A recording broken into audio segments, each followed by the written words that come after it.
apretamos los dientitos. Así.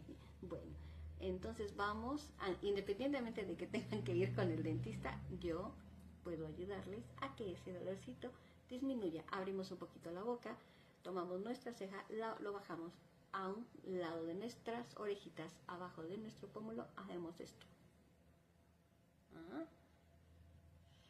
Dirán, oye, se me van a caer los cachetes, o sea, ¿por qué? No, así no se preocupen, no pasa nada. De cualquier manera hacemos un lifting maravilloso. Fíjense bien, lo van a hacer 10 segunditos y después bajan así y después damos un masaje. Al término juntamos manitas y llevamos hasta nuestro temporal. Eso es. Este es nuestro lifting japonés maravilloso. Eso es. Pasamos nuestra manita y lo llevamos hasta acá. Y de verdad no pasa nada, pero lo hacemos para que queden tranquilas y no pasa nada.